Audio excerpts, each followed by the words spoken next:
Allô Europe 1. Oui, bonjour. 10h midi. Allô Elena. Elena Morna. Bonjour Isabelle, parce que vous entendez pas le public qui crie votre nom, mais ils sont là, ils scandent Mais Isabelle. je les vois. Alors, les dentistes dans la rue aujourd'hui. Cet après-midi, et un de plus depuis des mois, la colère et la grogne montent chez les différents professionnels de santé en France. Dernier en date, les dentistes qui aujourd'hui vont défiler dans les rues pour interpeller la ministre Marisol Touraine sur, je cite, l'entreprise de démolition systématique de toute la filière bucco-dentaire. Dentistes, stomato, prothésistes, assistants dentaires, tous mobilisés.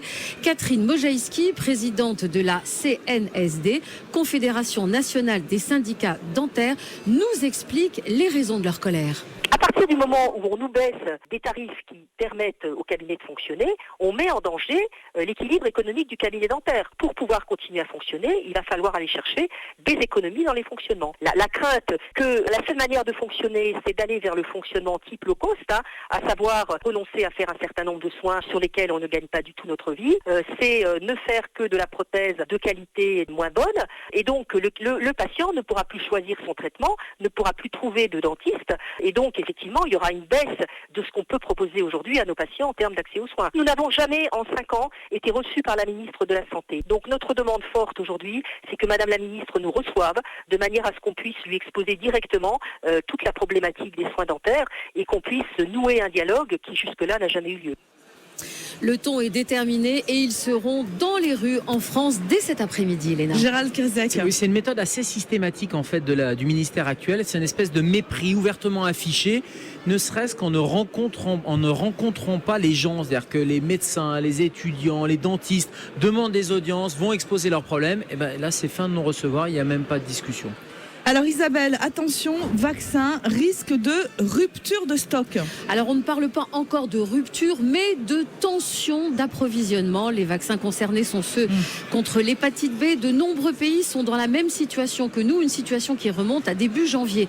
Les autorités sanitaires ont annoncé hier certaines mesures. Les vaccins pour adultes seront réservés aux établissements de santé et uniquement pour les patients prioritaires. Alors qui sont-ils ces patients prioritaires ? Eh bien les patients sous dialyse ou encore en attente de greffe, et les autorités sanitaires de rappeler que les mesures de protection contre le virus de l'hépatite B doivent être renforcées. Protection individuelle, le port du préservatif, et protection professionnelle, port de gants et de vêtements adaptés, sans oublier pour tous le strict respect des consignes d'hygiène. Gérald. Ça fait des mois qu'on n'a pas ces vaccins contre l'hépatite B, là, notamment encore cette nuit aux urgences. On ne peut pas vacciner certains patients dans des situations d'urgence. C'est vraiment problématique. On pourrait se dire, tiens, le ministère, puisqu'il ne reçoit pas les professionnels de santé en colère, peut-être qu'il s'occupe des vaccins. Et bien même pas, on n'a même pas les vaccins.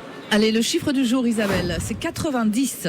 Comme 90 ans, c'est l'âge d'Alla Ilichnina Levushkina. Si elle nous écoute, je suis désolée de prononcer aussi mal son nom. C'est la plus vieille chirurgienne du monde, 90 ans.